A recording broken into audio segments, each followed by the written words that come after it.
On se trouve en 2019, en Israël. Et voilà que le jeune Youssef, il a 5 enfants, il est jeune. Et il commence à avoir des douleurs, et des douleurs. Et sa femme lui dit, mais va vite, va chez le docteur, va aux urgences. Mon mari va aux urgences.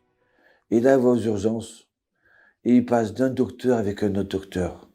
Et chacun, il est angoissé. Et chacun lui dit, mais c'est très grave. Il faut faire encore d'autres analyses. Et encore une radio. Et encore un autre examen. Et puis, au bout de quelques heures, le cardiologue lui dit, il faut opérer d'urgence. Alors vite, la femme, elle arrive. Signez-moi ce papier tout de suite. Mais bon, vous inquiétez pas. Il faut opérer d'urgence. Il va rester dormir sous anesthésie pendant 48 heures après l'opération. Et après, il se réveillera. Alors elle prend son thé, mais elle commence à prier. Shir la ma'alot et saena et l'arim.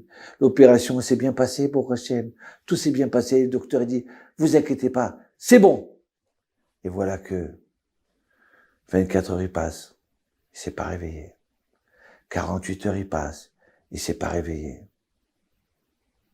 Alors le professeur dit, écoutez, faites-moi confiance, on va utiliser des méthodes pour le réveiller. Et voilà que une semaine il passe, il est toujours dans le coma. Ouais, c'est pas possible. Alors les docteurs, ils se retournent vers la maman, vers la femme, l'épouse, et ils lui disent, excusez-nous, mais il s'est pas réveillé. Il faudra le mettre maintenant dans un centre, des gens qui vivent dans le coma. Il peut plus rester ici. On a besoin de ça, de cette place-là. Et là, la femme, elle éclate en pleurs. Elle éclate en pleurs, toute la famille est au courant, tout le monde prie. Et d'un seul coup, le téléphone, il sonne. Allô? Oui, je suis le frère de Youssef. J'ai entendu ce qui est arrivé à mon frère.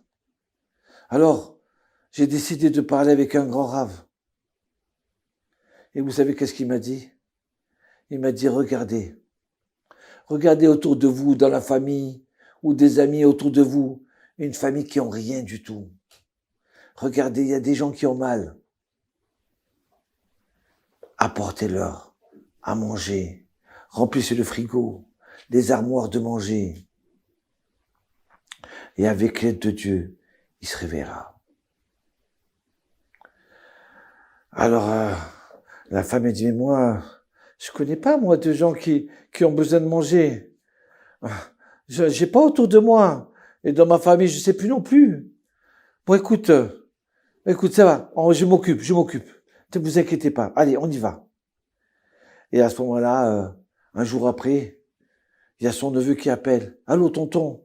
J'ai appris pour tonton Youssef. Mais il faut qu'on prie. On va prier. Vous inquiétez pas, on va prier. De tout notre cœur. Et là, il dit, merci beaucoup. Mais regarde. On cherche des gens qui ont besoin de manger. On cherche des gens qui sont pauvres. Et là, au téléphone, il éclate de pleurs. Michael, mon neveu, pourquoi tu pleures? Mais dis-moi pourquoi tu pleures? Et là, au bout de quelques minutes, tonton,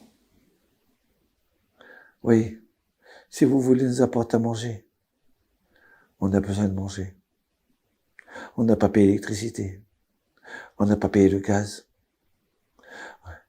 Et le frigidaire et les visites. J'arrive!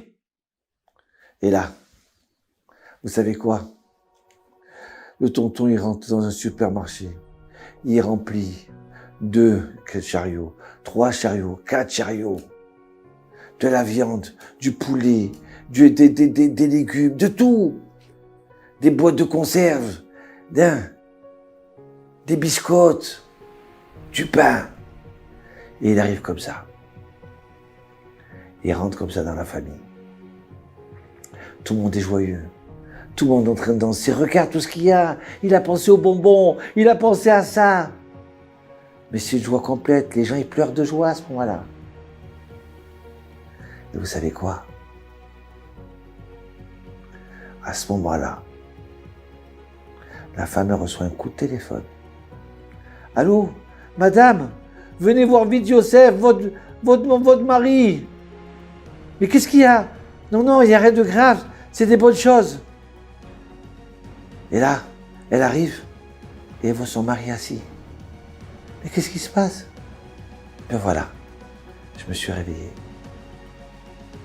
Oh là là là là là là. Aïe aïe aïe. Ça s'est passé en Hadar, comme ce mois-ci, 5779. 2019. Le sroud de la Tzedaka, il a réveillé Yosef du coma. C'est pas merveilleux ça. Allez, Pourim Sameach, un bon mois d'Adar, la Tzedaka, elle fait revivre. Oui. Donc n'oubliez pas de donner Zechem Shekel, de donner à 2 pauvres pour les pauvres, d'accord? Et préparer les paniers de Pessah, et préparer les paniers de Shabbat, les paniers de tous les jours. Si Hachem il nous a donné l'argent, c'est pour qu'on soit les trésoriers de Dieu.